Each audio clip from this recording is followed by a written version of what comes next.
Quand la sœur dit, je sais que le baptême ne sauve pas, voici, écoutons un peu Jésus-Christ lui-même. Lorsque Jésus se présente à Jean-Baptiste,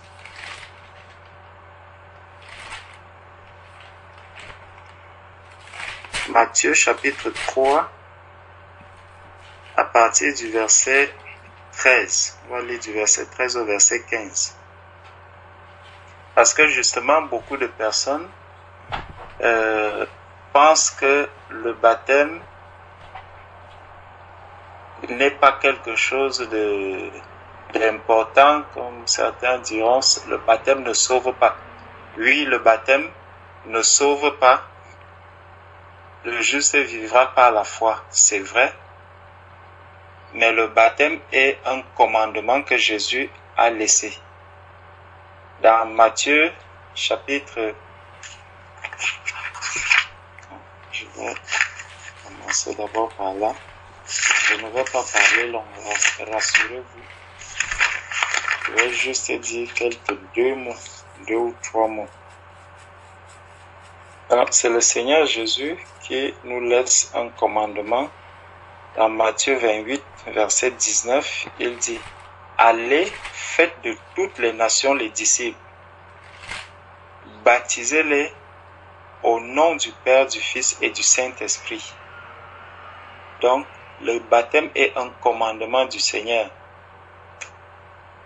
Ne prenons donc pas le baptême, que quelqu'un ne se base pas sur le fait que, comme certains disent, le baptême ne sauve pas, alors le baptême c'est quelque chose que nous pouvons négliger. Si quelqu'un entend cette parole, qu'il dise à cette personne, loin de moi Satan. Dans Marc 16, verset 26, il dit, Marc 16, il dit, celui qui croira et qui sera baptisé sera sauvé. Celui qui croira et qui sera baptisé sera sauvé. Ça, c'est les paroles du Seigneur lui-même. Et regardons ce que Jésus avait dit à Jean-Baptiste lorsqu'il est venu à Jean-Baptiste. Et justement, Jean-Baptiste a voulu s'opposer ou résister au baptême de Jésus. Jésus qui est le chemin, la vérité et la vie.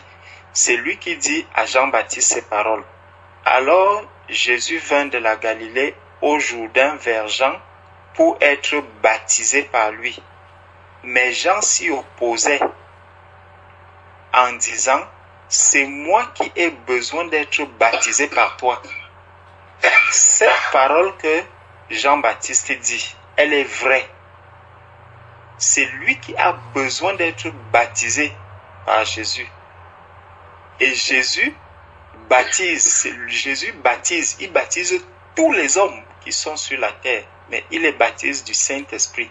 Sauf que le Seigneur utilise aussi l'être humain pour que l'être humain, Jésus a dit, je bâtirai mon église. Je bâtirai mon église. Lorsque Jésus bâtit l'église, il bâtit l'église avec les ouvriers du Seigneur. Donc, le Seigneur amène l'être humain à participer au travail qu'il est en train d'accomplir. Il utilise l'humain, il utilise les ouvriers, il utilise son épouse. Parce que la parole de Dieu nous dit que la femme est l'aide de son mari. L'aide de son mari. Donc, il y a des choses que la femme aussi fait dans la maison. La femme n'est pas une figurante dans la maison. C'est pour ça que l'épouse participe aussi au travail que Jésus est en train d'accomplir sur la terre. Jésus va dire à Jean-Baptiste, donc, lorsque Jean-Baptiste lui dit que non, ce que tu viens me demander là, en réalité, c'est toi qui dois le faire. C'est toi qui dois me baptiser. Mais Jésus il répond à Jean-Baptiste par rapport à cette parole en lui disant que Jésus lui répondit, laisse faire maintenant, car il est convenable que nous accomplissions ainsi toute justice, que nous laissions faire tout ce qui est juste. Le baptême, c'est quelque chose qui est juste devant Dieu. Donc, si quelqu'un dit que le baptême, ce n'est pas nécessaire, le baptême ne me sauve pas, oui, le baptême, si tu peux être baptisé, mais si tu ne suis pas le Seigneur, si tu ne travailles pas à ton salut, si tu n'as pas la foi dans ce que Jésus-Christ a accompli au moment de ton baptême, si tu n'as pas la foi à ce que Jésus a accompli au moment de ton baptême, cela va se voir et cela est préjudiciable pour toi. Donc, lorsque quelqu'un passe dans les eaux du baptême, il faut déjà qu'il y ait la foi.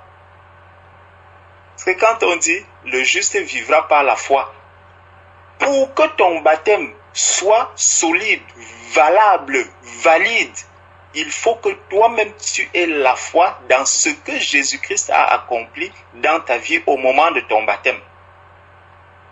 C'est pour ça que nous allons voir des personnes, celui-là, il a reçu le baptême, mais quand on va lui dire que, voilà, non, il faut aller te baptiser au Jourdain. Si quelqu'un n'est pas baptisé au Jourdain, il n'est pas baptisé, tu vas encore avoir des doutes.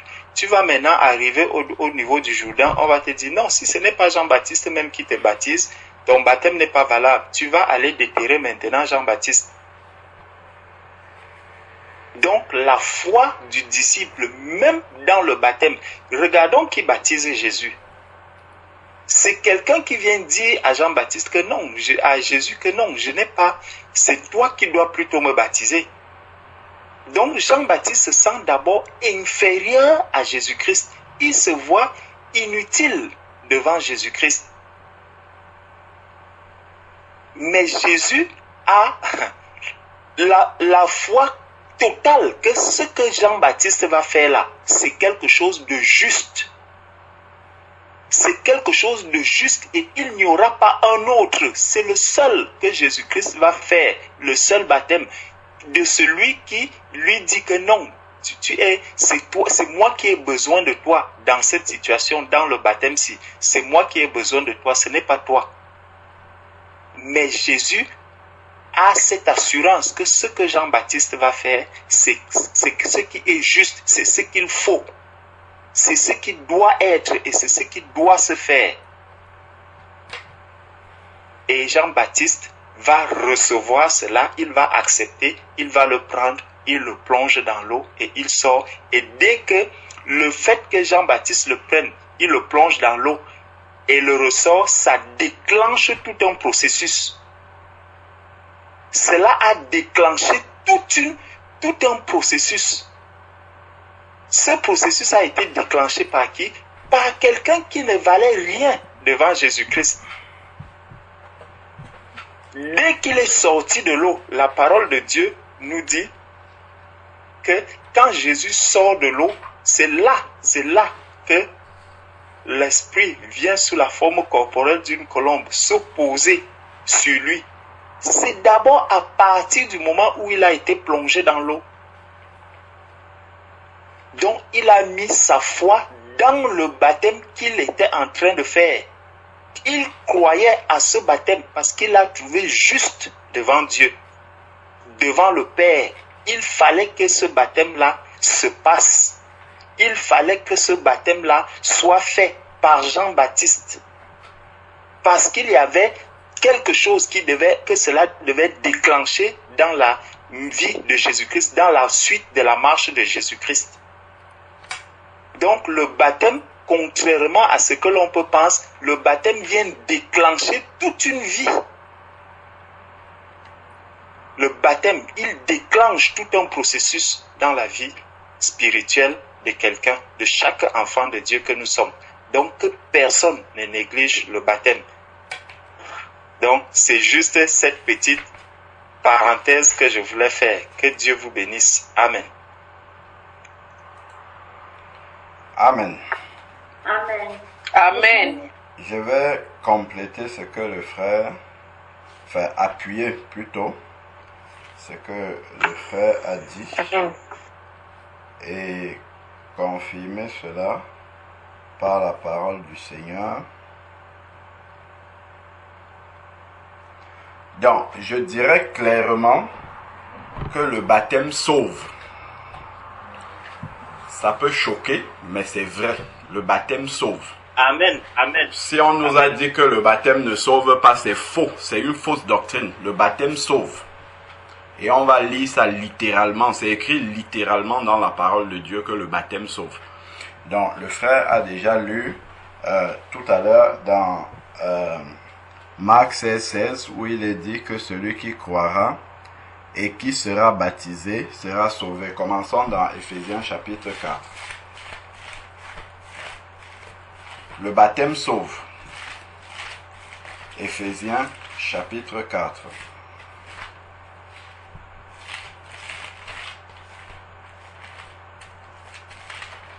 Éphésiens chapitre 4.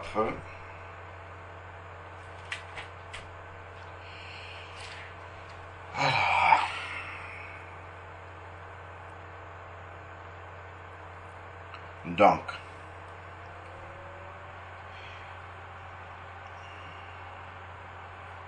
conserver, voilà. Dans Éphésiens chapitre 4, on peut prendre à partir du verset 4 jusqu'au verset 5. Éphésiens chapitre 4, du verset 4 au verset 5. Il y a un seul corps et un seul esprit, comme vous avez été appelés à une seule espérance, celle de votre vocation. Il y a un seul Seigneur, une seule foi, un seul baptême. Il n'y a pas deux baptêmes. Il y a un seul baptême. Si notre baptême est valable devant Dieu, c'est qu'il nous sauve. Donc, on ne peut pas appeler baptême, par exemple, si on vous prend, on vous immerge dans l'eau alors que vous n'êtes pas repenti. Ça, Dieu ne considère pas ça comme un baptême. Mais si Dieu considère quelque chose comme un baptême, c'est-à-dire que si cette démarche-là est validée par Dieu comme étant un baptême, cela sauve la personne. C'est très important de le savoir. Parce qu'il y a beaucoup de choses qu'on appelle baptême, mais qui n'en sont pas bibliquement. Donc, effectivement, ce qu'on appelle baptême, là, qu'on n'aurait pas dû appeler baptême, ne sauve pas. Mais si Dieu valide une démarche comme étant baptême devant lui, ça sauve. C'est que Jésus-Christ ne serait pas passé par là. Regardons justement Matthieu 3, que le frère lisait tout à l'heure. Donc, lorsque Jésus est venu à Jean-Baptiste, comme le frère l'a expliqué, lorsqu'il est sorti des eaux du baptême, il y a quelque chose qui s'est passé. Donc aujourd'hui justement, je parlais de ça avec une sœur qui m'a appelé et enfin, elle m'avait envoyé un message pour me poser la question si le baptême était indispensable, si c'était utile. Et donc aujourd'hui, j'ai eu l'occasion de parler de ça avec elle et je lui demandais qu'est-ce que toi tu en penses d'abord, toi-même.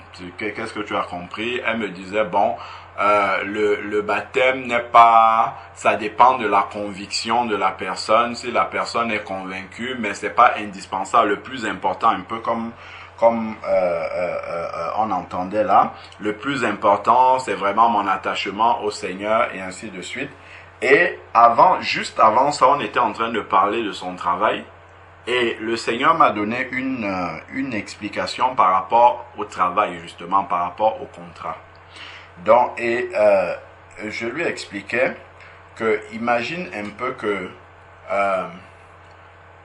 là, tu es à la recherche du travail, tu vas rencontrer une entreprise qui veut t'embaucher. Tu passes les entretiens se passent très bien.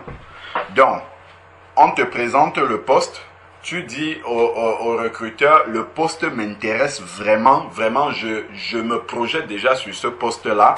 Vraiment, c'est ce que je recherchais, je suis d'accord, je suis intéressé par cela. Le recruteur aussi de son côté dit, oui, vraiment, vous êtes le candidat idéal pour ce poste-là. Et puis ça s'arrête là. Est-ce que ça fait de vous quelqu'un qui est alors employé de cette entreprise-là? Est-ce que si, après avoir passé cet entretien-là, où le recruteur est d'accord, vous êtes d'accord, vous revenez le matin comme un employé, est-ce qu'on va vous laisser entrer là? Pourquoi on ne va pas vous laisser entrer?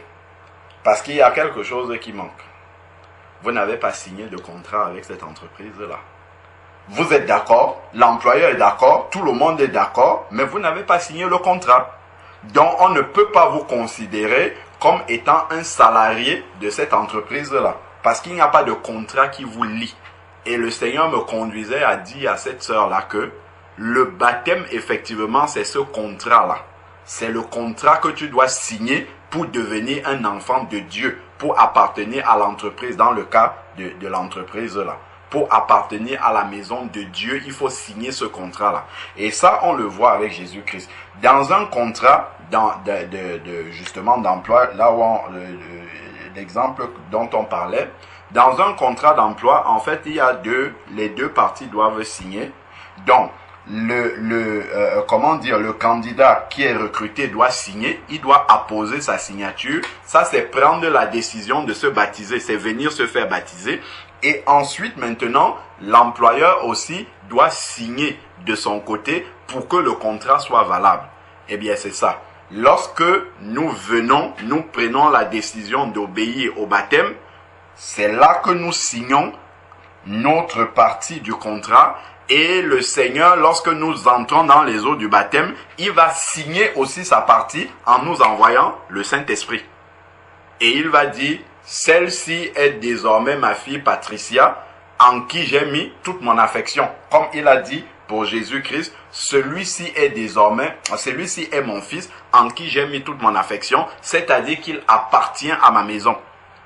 C'est là, quand le contrat est signé comme ça, que vous êtes pleinement enfant de Dieu, que vous êtes même appelé enfant de Dieu, parce que Dieu a signé le contrat en vous envoyant le Saint-Esprit, et de l'autre côté, nous on a signé en obéissant au baptême. Donc, ça c'est important, et ça on le voit avec Jésus-Christ ici. Donc, au verset 16, Matthieu chapitre 3, verset 16, aussitôt baptisé, Jésus sortit de l'eau. Donc, ça, c'est l'employé qui signe d'abord. Donc, Jésus sortit de l'eau. Et qu'est-ce qui va se passer? Jésus sortit de l'eau. Et voici, les cieux s'ouvrirent. Il vit l'Esprit de Dieu descendre comme une colombe. Donc, voilà maintenant l'employeur de l'autre côté qui va signer également sa partie du contrat. Et maintenant que l'employeur a signé en envoyant le Saint-Esprit, maintenant la personne est vraiment un employé de l'entreprise parce qu'il a un contrat de travail en bonne et due forme signé par les deux parties. Et c'est ce que nous voyons par la suite là. Et voici une voix se fit entendre des cieux cette parole.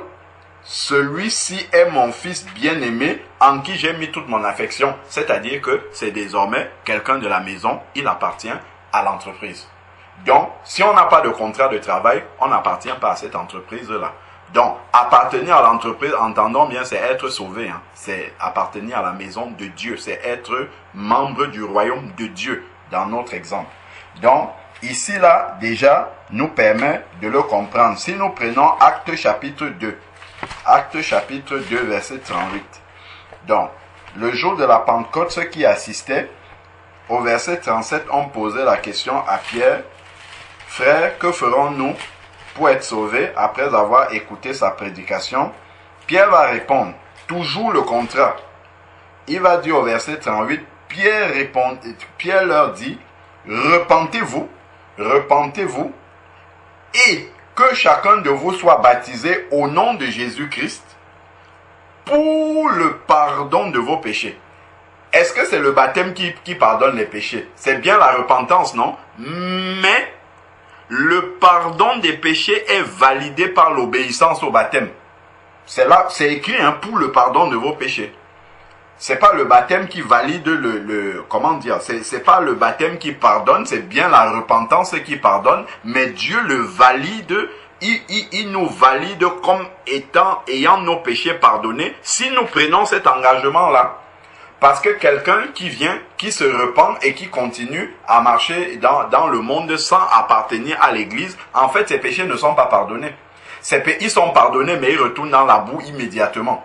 Donc, ici, on voit bien, repentez-vous et que chacun de vous soit baptisé au nom de Jésus-Christ pour le pardon de vos péchés. Donc, ça, c'est la signature du contrat de nous.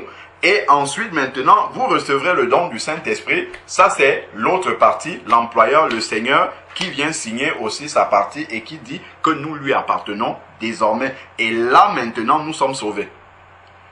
Repentance et baptême, et ensuite nous sommes sauvés. Dans Actes chapitre 10, Actes chapitre 10, chez Corneille, le contrat a été signé dans un autre ordre. Mais on voit toujours qu'il faut les deux parties qui signent. Dans Actes chapitre 10 chez Corneille,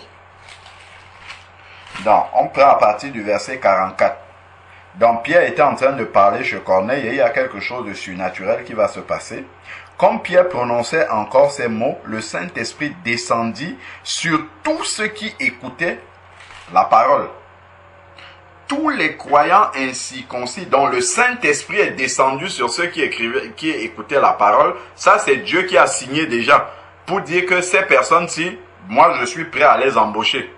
Mais il fallait encore, parce que Pierre va dire quelque chose, tous les croyants circoncis qui étaient venus avec Pierre furent étonnés de ce que le Saint-Esprit, le don du Saint-Esprit soit aussi répandu sur les païens, car ils les entendaient parler en langue et exalter Dieu. Alors Pierre reprit, peut-on refuser l'eau du baptême? Donc, Pierre, en fait, ici, il est comme l'inspecteur du travail aujourd'hui. L'inspecteur du travail, s'il voit un contrat de travail, il y a une seule signature. La signature de l'employeur, il va dire que ça c'est un contrat non conforme. Il manque quelque chose, il faut la signature également de l'employé. Parce qu'un employeur peut vouloir embaucher quelqu'un, il signe le contrat, mais l'employé, lui, ne veut pas travailler. Ou l'employé peut s'engager de bouche, mais il ne signe pas. Or, on veut que le contrat soit signé des deux parties. Et Pierre a joué ce rôle-là ici. Maintenant, il faut que l'autre partie signe également le contrat. Alors Pierre reprit, peut-on refuser l'eau du baptême à ceux qui ont reçu le Saint-Esprit aussi bien que nous? On pouvait dire ici là que le baptême ça ne sauve pas. Ils ont reçu le Saint-Esprit. En plus, ils ne l'ont pas reçu de la part d'un homme. Le Saint-Esprit est descendu directement de Dieu. On pourrait dire que bon, c'est bon. Ils ont reçu le Saint-Esprit, c'est bon, on s'arrête là. Non, Pierre dit avec le discernement du Seigneur ici là qu'ils doivent recevoir le baptême. Verset 48, il ordonna de les baptiser au nom de Jésus-Christ. Donc, pour que le contrat soit conforme, il faut encore qu'ils puissent être baptisés. Si on lit dans Acte 19, on va voir la même chose avec les disciples d'Éphèse qui n'avaient pas entendu parler du Saint-Esprit. Et Paul va les baptiser et leur imposer les mains et ils vont recevoir le Saint-Esprit. On voit encore que, toujours, à chaque fois, les deux parties doivent signer pour que l'employé soit dans l'entreprise, c'est-à-dire appartienne au royaume des cieux dans notre exemple. Si nous prenons Exode chapitre 14, donc déjà nous savons selon 1 Corinthiens chapitre 10 où il est dit que nous savons que nos pères ont traversé, bon je vais le lire quand même parce que peut-être dans 1 Corinthiens chapitre 10, frères, je ne veux pas que vous ignorez je ne veux pas que vous l'ignorez. Nos pères ont été sous la nuée, ils ont passé à travers la mer. Ils ont tous été baptisés en Moïse dans la nuée, c'est l'image du baptême dans le Saint-Esprit, baptisé en Jésus, et dans la mer, ça c'est le baptême d'eau. Ils ont tous mangé à un même aliment spirituel et tous bu à un même breuvage spirituel, car ils buvaient un rocher spirituel qui les suivait, et ce rocher était Christ. Donc en fait ici, la traversée de la mer pour les Israélites, c'était l'image du baptême. C'est juste ce qu'on voulait montrer. Alors maintenant dans Exode chapitre 14, lorsque nous regardons Exode chapitre 14, lorsque le peuple s'est enfui d'Égypte, donc, si nous commençons au verset 1, Exode 14, verset 1, L'Éternel parla à Moïse et dit, parle aux Israélites, qu'ils se détournent et qu'ils campent devant Pi-Hahiroth, entre Migdol et la mer. Donc on voit que c'est Dieu qui dirige les Israélites vers la mer. Parce que les Israélites vont être attaqués, poursuivis par les Égyptiens, et Dieu, pour les sauver, pour les délivrer, il les dirige vers la mer. C'est Dieu qui attire vers le baptême. Parce que c'est une ordonnance qui vient du Seigneur. Donc il les dirige vers la mer, vis-à-vis de Baal-Tséphon. Ensuite, maintenant, c'est en face de ce lieu que vous camperez, et on nous précise encore près de la mer. Donc c'est vraiment Dieu qui les conduit vers la mer. Ensuite, maintenant, Pharaon dira des Israélites, ils se sont égarés dans le pays, le désert s'est refermé sur eux. J'endurcirai le cœur du Pharaon et il les poursuivra, mais je serai glorifié par le moyen du Pharaon et de toute son armée, et les Égyptiens reconnaîtront que je suis l'Éternel. C'est ce qu'ils firent. Donc on annonça au roi d'Égypte que le peuple avait pris la fuite. Donc quand tu décides de passer par les eaux du baptême, donc en fait tu as annoncé clairement à Satan que tu es en train de prendre la fuite pour quitter l'Égypte, donc pour quitter le monde. Alors les sentiments de Pharaon et celui de ses serviteurs qui sont les démons, donc c'est le diable et ses démons, à l'égard du peuple fut changé. Parce qu'avant tu étais un serviteur de Satan, parce que tu n'étais pas né de nouveau. Et les sentiments de Satan vont changer à ton égard lorsqu'il prend connaissance que tu vas prendre la fuite. C'est justement pour ça que la sœur Morane demande de prier pour elle jusqu'à ce moment-là. Parce qu'il y aura les combats, effectivement. Alors, donc, ensuite maintenant ici, et il dit, qu'avons-nous fait en laissant partir Israël, dont nous n'aurons plus les services? Quand tu quittes le diable, tu étais un serviteur du diable, il se rend compte qu'il y aura une personne en moins appartenant au royaume de Satan qui pourra travailler pour lui. Il y aura une personne en moins qu'il pourra utiliser pour commettre justement les œuvres des ténèbres. Puisque quand tu vas venir en Christ, on va te prêcher qu'il ne faut plus mentir, il ne faut plus voler, il faut bien te comporter, il ne faut plus mal parler, et tout ça ce sont des œuvres des ténèbres. Et quand tu ne vas plus le faire, les œuvres des ténèbres, les serviteurs de Satan qui répandent les œuvres des ténèbres sur la terre vont disparaître. Donc il y aura un serviteur en moins. Donc ici, ils n'auront plus tes services parce que tu as décidé de partir. Donc le Pharaon attela son char et prit son peuple avec lui. Donc on voit que Satan, quand quelqu'un se décide à passer dans les eaux du baptême, Satan va prendre ici son char. Il prit 600 chars d'élite et tous les chars d'Égypte. Donc quand quelqu'un décide de passer par les eaux du baptême, Satan prend toute la puissance qu'il a pour retenir cette personne-là. Donc il faut savoir que lorsque on prend la décision de se baptiser, en fait on est entré dans un combat spirituel contre Satan. J'ai exhorté encore la sœur Déborah aujourd'hui sur ce sujet-là. La sœur a eu beaucoup de combats, elle a pris la décision de passer dans les eaux du baptême. Comme elle a dit tout à l'heure dans la prière, elle a failli se trancher les doigts dans la semaine. Et aujourd'hui, la veille, le jour même où elle doit venir, elle a perdu tous les papiers du véhicule. Donc elle n'a pas pu se déplacer. Donc, quand la sœur, elle me disait que vraiment, elle ne comprend pas, j'ai dit, ma sœur, non, calme-toi. En fait, c'est écrit dans la Bible. C'est Satan qui est en train de mettre, justement, te mettre les bâtons dans les roues pour t'empêcher d'aller traverser la mer Rouge. Afin que tu puisses toujours rester de son côté et qu'il n'y ait pas de séparation entre vous. Et là, comme ça, il pourra te ramener à lui. C'est aussi simple que cela. Donc ne te laisse pas distraire par Satan parce qu'il est en train de vouloir faire pour t'empêcher de passer dans les eaux du baptême. Des cas comme ça, on en a vu énormément de personnes qui étaient décidées à passer dans les eaux du baptême, mais dont Satan a provoqué des circonstances pour qu'ils ne puissent pas venir passer dans les eaux du baptême. Donc voilà ici le diable qui va atteler les 600 chars et tous les chars 600 chars d'élite et tous les chars d'Égypte. Il n'y en a aucun. Il n'a laissé aucune de ses forces. Il est venu avec tout. Sur tous. Et il avait des équipages, et il y avait des équipages, 3 hommes. Donc, 3 démons sur chaque char qui vient pour t'attaquer, pour te ramener. L'Éternel endurcit le cœur de Pharaon, roi d'Égypte, et le Pharaon poursuivit les Israélites.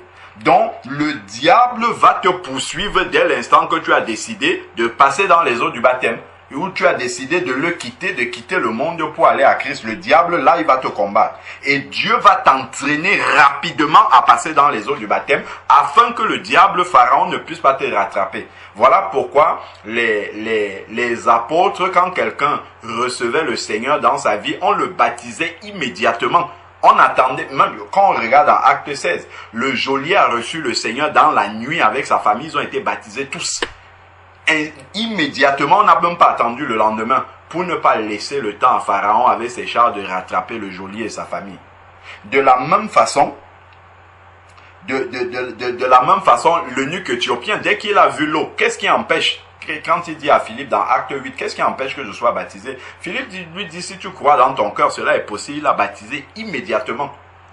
Paul aussi dans Acte 19, comme on a vu, il ne l'a pas laissé aller sans accomplir cela. Regardons même le jour de la Pentecôte. Il y avait 3000 âmes qui se sont converties. Les apôtres auraient pu dire, 3000 ça fait beaucoup, on va baptiser 200 aujourd'hui. Demain, revenez la suite. Demain, on va encore faire 200, ainsi de suite. Imaginez baptiser 3000 personnes.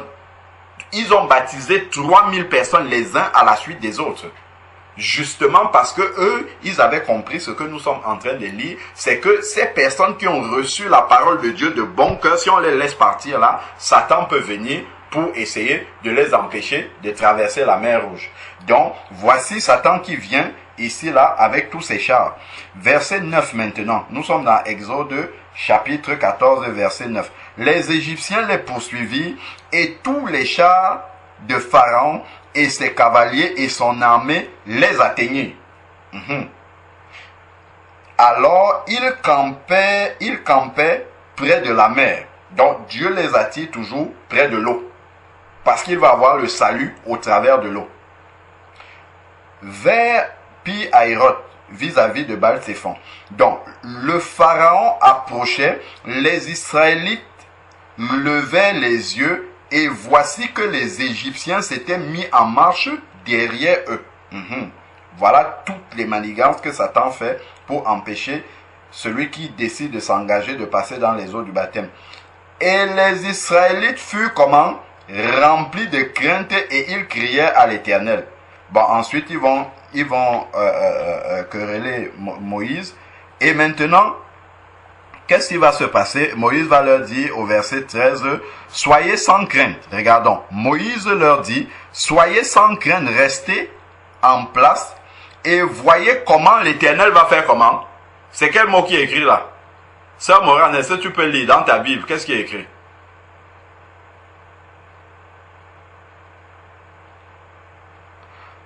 Moïse leur dit, restez en place et voyez comment l'Éternel va.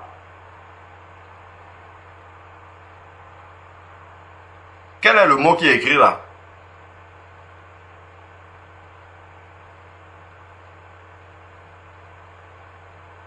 C'est important de revenir lire ce qui est écrit dans la parole de Dieu. Si quelqu'un d'autre a sa Bible, il peut lire le mot qui est écrit. Comme ça viendra de quelqu'un d'autre.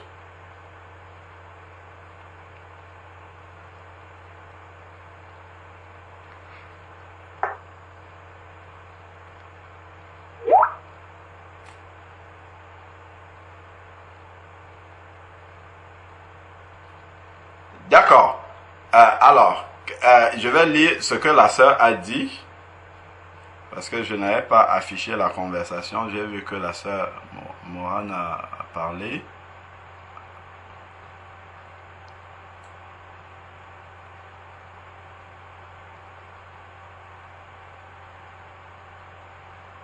Bon. Alors. Donc, la connexion n'est pas bonne. Donc, ensuite, ici, là, c'est écrit. Moïse répondit au peuple, soyez sans crainte, restez en place et voyez comment l'Éternel va vous sauver. C'est ce qui est écrit. Regardez comment l'Éternel va vous sauver. C'est Exode chapitre 14, nous sommes au verset 13. Regardez comment l'Éternel va vous sauver. Lisons ce qui est écrit. Le baptême sauve. Le baptême qui est validé par Dieu sauve. C'est ce qui est écrit là. Parce que c'est Dieu qui les a amenés près de la mer. Ce n'est pas un baptême avec les gouttes d'eau sur la tête. Ce n'est pas un baptême sans repentance. Ce n'est pas un baptême fait par une femme. Ce n'est pas un baptême... Voilà, c'est vraiment le baptême biblique qui est validé par Dieu. C'est pour ça que je prenais la peine de nous lire ce qui est écrit pour qu'on voit comment un baptême conduit par Dieu. Comme on a dit, il y a un seul baptême. Donc quand Dieu les a conduits vers Pi-Hahiroth, près de la mer, c'est vraiment Dieu qui l'a fait. Donc ici il est montré que ce baptême-là, c'est vraiment la main de l'Éternel. Même si après ça va passer par un homme, Moïse va étendre la main pour que la mer puisse s'ouvrir, de la même manière que c'est un homme qui vous prend, qui vous plonge dans l'eau, mais Moïse n'a pas ouvert la mer. C'est Dieu qui a ouvert la mer. Moïse a juste levé le bâton. Comme nous, on va dire au nom de Jésus, c'est juste l'homme qui prononce au nom de Jésus. Mais le miracle qui va s'accomplir quand on te plonge dans l'eau, c'est Dieu qui le fait. Et c'est un acte de salut. Donc c'est écrit, regardez comment l'Éternel va vous sauver. C'est écrit là, l'Éternel va vous sauver. Donc le baptême qui est biblique sauve, c'est écrit là. D'ailleurs, ici chez moi, voyez voilà, dans ma Bible, hein, le mot sauver, il y a un renvoi en dessous et c'est écrit, voyez le salut de l'Éternel qu'il fera pour vous. Là, c'est clairement écrit par le salut. Voyez le salut de l'Éternel qu'il fera pour vous. Donc, clairement ici, le baptême sauve. Parce que le mot sauver est écrit ici, là, dans la parole du Seigneur. Oui, sœur Valérie, tu veux lire dans ta version? Vas-y, on t'écoute. Le verset 13. Oui, j'ai la version Osterval. D'accord. Qui dit, et Moïse dit au peuple, ne craignez point, tenez-vous là, et voyez la délivrance de l'Éternel qu'il vous accordera aujourd'hui. Amen. La délivrance de l'Éternel qu'il vous accordera aujourd'hui appuie encore justement le salut. Quand on regarde dans Colossiens chapitre 1 verset 13, il vous a délivré de la puissance des ténèbres et vous a transporté dans le royaume du Fils de son amour. C'est encore une définition du salut. Donc, effectivement, voilà le mot sauver qui est utilisé ici, le mot salut, le mot délivrance est utilisé ici. Donc ensuite au verset 15, l'Éternel dit à Moïse, pourquoi cries-tu vers moi? Parle aux Israélites qu'ils se mettent en marche. Donc ils doivent faire leur part du contrat, ils doivent se mettre en marche. Toi, fais comment? Lève le bâton, c'est ce qu'on a dit tout à l'heure, le nom de Jésus qui est prononcé, lève le bâton, étends ta main vers la mer et fends-la. Les Israélites entreront au milieu de la mer à pied sec. Quant à moi, je vais endurcir le cœur des Égyptiens pour qu'ils y entrent derrière vous et je serai glorifié par le moyen de Pharaon et toute son armée et de ses chars et de ses cavaliers. Dieu utilise justement le baptême pour apporter la délivrance dans la vie de quelqu'un, le salut. Donc ensuite maintenant ici, et les Égyptiens reconnaîtront que je suis l'Éternel quand je serai glorifié au moyen du Pharaon et de ses chars et de ses cavaliers. Donc l'ange de Dieu qui allait devant le camp d'Israël partit et alla derrière eux et la colonne de nuée partit. La colonne de nuée qui est le symbole du Saint-Esprit. Donc Dieu va venir signer aussi, effectivement, comme on a vu déjà dans la Nouvelle Alliance là-bas, avec la colonne de nuée, symbole de la présence de Dieu. Donc, partit de devant eux et se tint derrière eux, elle se rendit entre le camp des Égyptiens et le camp d'Israël. Elle était pour les uns nuée et ténèbres pour les autres. Elle éclairait la nuit. Ils ne s'approchaient pas les uns des autres. Donc la colonne de nuée a mis une séparation entre les Égyptiens d'un côté et les Israélites de l'autre. Le Saint-Esprit est venu pour faire comment? Pour nous convaincre de péché, de justice et de jugement. C'est-à-dire pour nous séparer du monde. Comme la Bible nous dit que le Saint-Esprit, l'Esprit de vérité que le monde ne peut recevoir. C'est ce qui est écrit dans Jean chapitre 14. Parce que c'est le Saint-Esprit qui nous coupe du monde, qui nous sépare du monde, qui nous enlève des griffes de Satan. Et c'est ce qui est dit ici là, la colonne de nuée s'est mise entre les deux camps, entre l'Égypte et les Israélites. Verset 21, alors Moïse étendit sa main sur la mer. Quand on plonge quelqu'un dans les eaux du baptême en prononçant le nom de Jésus, l'Éternel refoula la mer toute la nuit. Voilà ce qui se passe quand on plonge quelqu'un dans les eaux du baptême. C'est Dieu entre en action. Nous, on peut voir ça avec les yeux charnels. On se dit, bon, on est allé à Montgeron, on a plongé la personne dans l'eau, et puis voilà, en fait, il y a quelque chose de surnaturel qui se passe à ce moment-là. Nos yeux charnels ne voient pas, mais spirituellement, voilà ce qui est en train de se passer. Dieu a écarté la mer toute la nuit afin de pouvoir laisser passer les enfants d'Israël. Donc ici, l'Éternel refoula la mer toute la nuit par un puissant vent d'est. Il mit la mer à sec et les eaux se fendirent. Voilà ce que l'Éternel a fait. Il ouvre les eaux quand on plonge quelqu'un dans l'eau du baptême. Les Israélites entraient au milieu de la mer à pied sec. Miracle. Et les eaux furent pour eux une muraille à droite et à gauche. Voilà comment eux ils traversent. Les Égyptiens les poursuivirent et tous les chars de Pharaon et tous les chevaux de Pharaon, ses chars et ses cavaliers entrèrent après eux au milieu de la mer. Pendant la veille du matin, l'Éternel regarda de la colonne de feu et de la nuée. Donc, pendant la veille du matin, l'Éternel regarda de la colonne de feu et de la nuée le camp des Égyptiens et mit en désordre le camp des Égyptiens. Voilà comment Dieu opère le travail du salut. Il va mettre en désordre le camp de Satan. Quand Satan commence à s'agiter un peu pour t'empêcher de passer dans les eaux du baptême, garde les yeux fixés sur l'Éternel. Lui-même, il s'occupe de Satan. C'est pas si Satan te voit commencer à paniquer parce que voilà, il a provoqué telle chose pour t'empêcher de venir pour passer dans les eaux du baptême. Il faut simplement comprendre que lui, c'est le Seigneur qui va s'occuper de lui.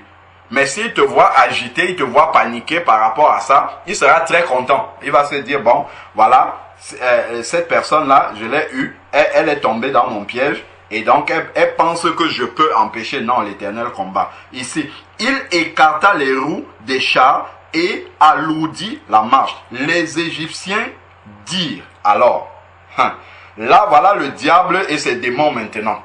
Là, nous sommes dans les eaux du baptême. Je ne sais pas si nous pouvons mesurer tous les combats qu'il y a dans l'eau là. C'est déjà arrivé qu'on plonge une personne dans les eaux du baptême comme ça. La personne commence à manifester les esprits dans l'eau même. Donc ici là, il est dit, voilà tout ce qui se passe là, dans l'eau du baptême, hein, que nous disons que ça ne sauve pas là. Tout ça là, ça se passe dans l'eau en fait. C'est à l'intérieur de l'eau, il y a un vrai combat spirituel qui est en train de se passer pour séparer la puissance du nom de Jésus vient pour détacher la vie ancienne de la nouvelle, de la personne pour que la vie nouvelle puisse arriver. Ça, ce sont les douleurs de l'enfantement. Tout ça, c'est dans l'eau. Donc, quand on dit que le baptême ne sauve pas, c'est parce qu'on ne sait pas spirituellement, on n'a pas conscience de la profondeur du baptême, des détails spirituels de ce qui se passe dans l'eau du baptême. Donc, on voit tout le travail que le Seigneur a opéré ici, là. Il a écarté les roues des chars de Pharaon, c'est-à-dire qu'il a affaibli le diable dans ta vie. Il a dépossédé le diable de l'autorité qu'il avait dans ta vie. C'est ce qu'on voit dans Colossiens chapitre 1, verset 13. Il nous a délivrés de la puissance des ténèbres. Donc si on dit simplement que bon, oh, le baptême, ça ne sauve pas, ça sert pas.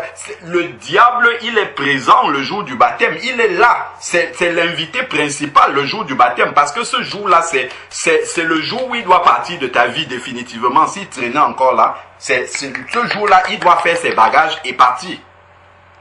Il doit définitivement partir ce jour-là. C'est pour ça que même, il va mettre des pensées dans notre esprit comme si c'était pas très important, c'est presque facultatif. Non, si on connaît la profondeur spirituelle du baptême, et il y a vraiment quelque chose qui se passe de puissant dans l'eau. Bien sûr, le baptême validé par Dieu. Donc, avec la repentance, avec l'immersion, ainsi de suite. Donc ça, quand je vois même comment Dieu écarte les roues de leur char, il alourdit la marche.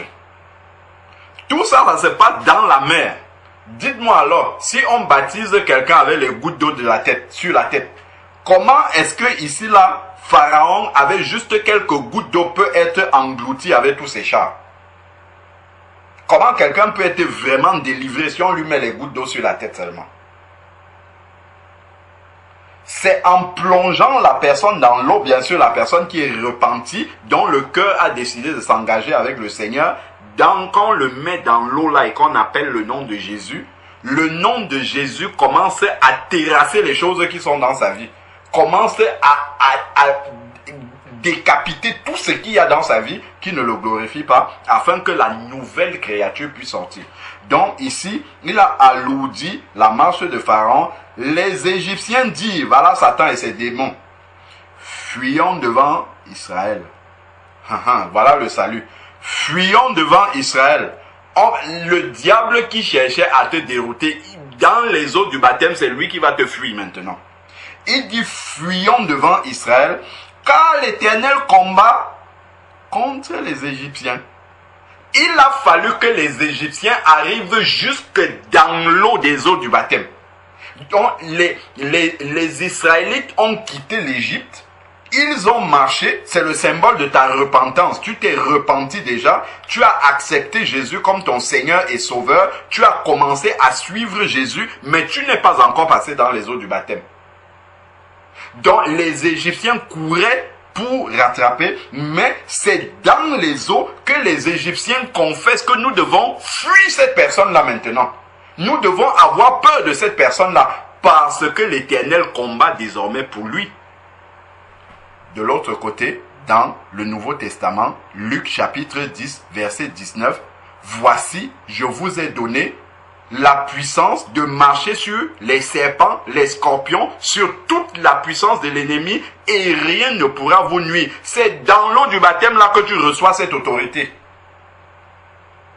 Parce que c'est quand Jésus est sorti des eaux du baptême que le Père a dit, signé le contrat, et il a dit, celui-ci est mon fils en qui j'ai mis toute mon affection. De la même manière, quand tu sors des eaux du baptême, le Seigneur, le Père va dire, celle-ci, elle est ma fille, en qui j'ai mis mon affection. En disant ça, les dons te sont communiqués. En disant ça, tu es validé comme quelqu'un qui a le droit d'exercer l'autorité du Seigneur. Comme l'employé qui a maintenant, son contrat en bonne et due forme, il est habilité à exercer en tant qu'employé de cette entreprise-là. Donc tu es habilité spirituellement à pouvoir exercer devant le diable, devant les démons, devant toutes circonstances, l'autorité que le Seigneur t'a donnée. Voilà ce qui se passe ici. Voilà, ce sont les démons ici, là, et Satan qui disent fuyons. Fuyons, parce qu'ils ont, là, dans les eaux, ce que Dieu leur a montré dans les eaux, ils ont compris qu'ils doivent fuir. Donc, ne négligeons justement pas ce qui se passe lors du baptême. Fuyons devant les Israélites, car l'Éternel combat pour eux contre les Égyptiens. l'Éternel dit à Moïse, étends ta main sur la mer, les eaux reviendront sur les Égyptiens. Ça, c'est quand on t'a plongé déjà dans l'eau. Tu es dans l'eau, Dieu demande de te ressortir maintenant de l'eau. C'est ça qui se passe ici, là. Donc, ici, étends ta main, les eaux reviendront sur les Égyptiens. Quand on te sort de l'eau comme ça, les Égyptiens sont engloutis maintenant. Donc, ensuite, maintenant, ici, les eaux reviendront sur les Égyptiens et sur leurs chars et leurs cavaliers. Moïse étendit sa main, verset 27, à l'approche du matin, la mer revint à son niveau habituel. Regardons. Les Égyptiens s'enfuient. Satan essaye de fuir maintenant à son approche. Mais l'Éternel précipita les Égyptiens au milieu de la mer. Ça, c'est tout ce qui se passe en un instant. Hein, quand on plonge quelqu'un, en une minute, là, quand on plonge quelqu'un dans les eaux du baptême et qu'on ressort cette personne. Voilà tout ce qui se passe là-dedans.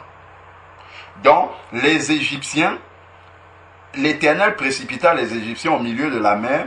Les eaux revinrent et couvrit les chars, les cavaliers et comment? Pas une certaine, toute l'armée de Pharaon qui était entrée dans la mer derrière les Israélites.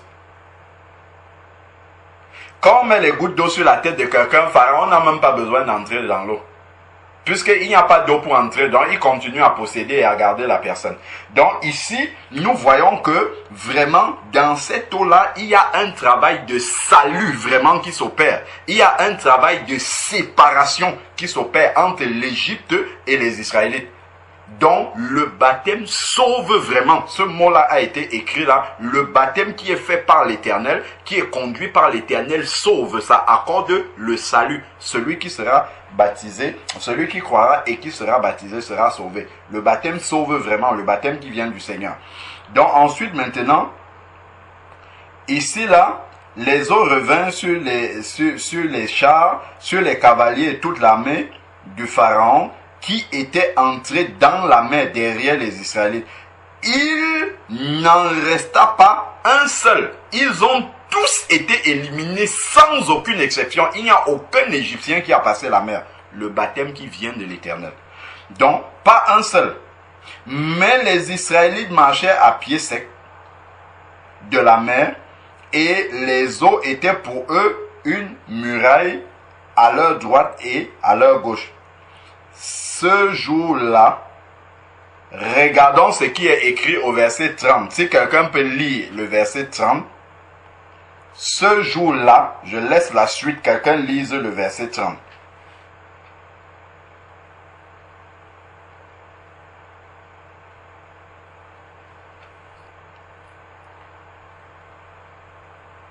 Si quelqu'un suit, il peut lire le verset 30. Ce jour-là, l'Éternel sauva Israël de la main des Égyptiens. Amen. Israël vit les Égyptiens morts sur le rivage de la mer. Amen. Donc voilà encore le mot sauver qui est clairement écrit. Le baptême sauve, c'est écrit ici là. Ce jour-là, le jour de ton baptême, c'est écrit ici que l'Éternel te sauve ce jour-là. C'est ce que Pierre a dit, que chacun de vous soit baptisé au nom de Jésus-Christ et vous recevrez le don du Saint-Esprit, c'est-à-dire que ton nom sera écrit dans les cieux comme Jésus est sorti et puis le Seigneur a dit, celui-ci est mon fils. Donc, voilà, ici là, Israël vit par quelle main puissante l'Éternel avait agi contre l'Égypte.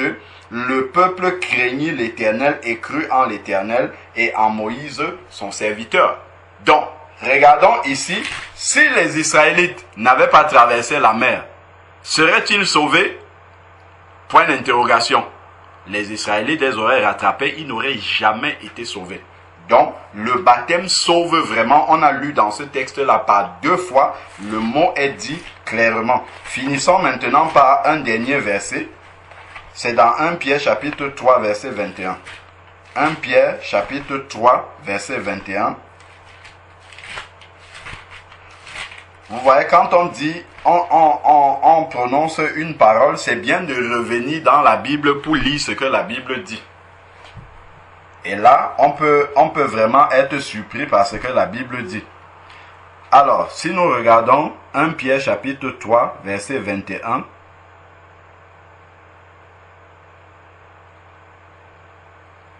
si quelqu'un trouve, il peut lire. 1 Pierre chapitre 3, verset 21.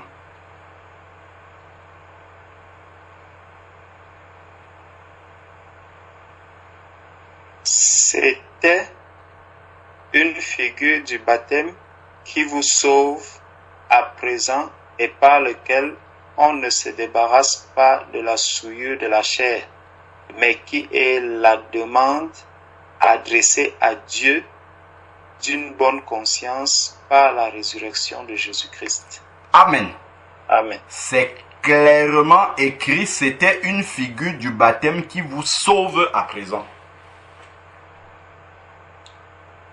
Donc, voilà, que quelqu'un ne nous trompe pas en nous disant que le baptême ne sauve pas.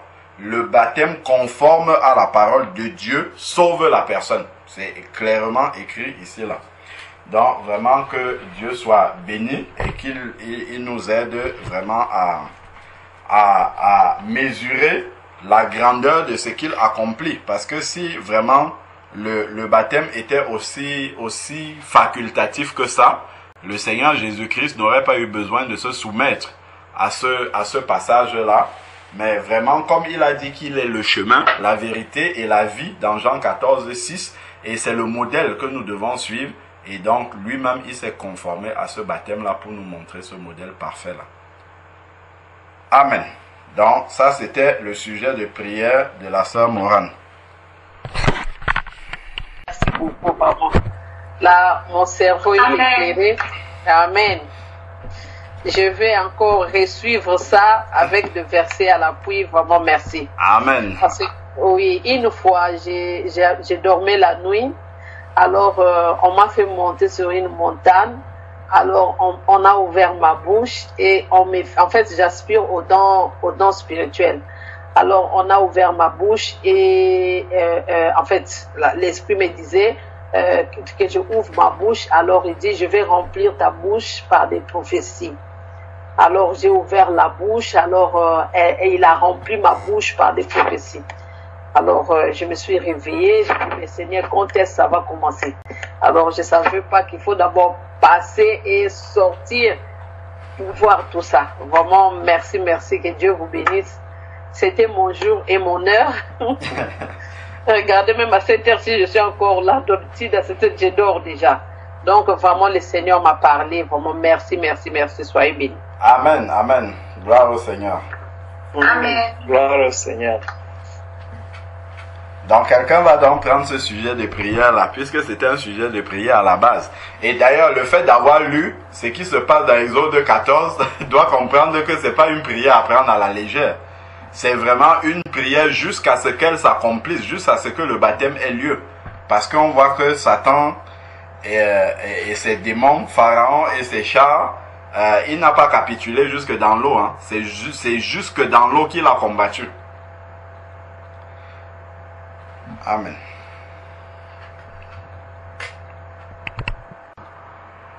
Éternel Père, ta parole est la vérité. Seigneur, merci parce que tu viens encore de nous enseigner. Tu viens encore de nous ouvrir les yeux, Père, sur le miracle que tu accomplis, Père, dans la vie de chacun de tes enfants que nous sommes. Père, merci parce que nous voyons la victoire que tu as acquise, Seigneur, en chacun de nous, lorsque nous sommes sortis des eaux du baptême. Ô Père éternel, quel Dieu puissant tu es, quel Dieu fort tu es, toi qui engloutis Satan et tous ses démons. Seigneur, lorsque nous arrivons à traverser les eaux du baptême, Père, nous comprenons qu'il y a une puissante victoire qui a été acquise. Ô Père éternel, que personne, Seigneur, ne vienne encore séduire l'un de tes enfants en l'amenant, Père, à considérer le baptême comme quelque chose de léger, comme quelque chose de simple. Ô Père, que chaque personne, Seigneur Dieu, qui est déjà passé même par les eaux du baptême, puisse glorifier ton Saint-Nom. Amen. Père, parce qu'il a eu à gagner, Seigneur Dieu, cette victoire avec toi.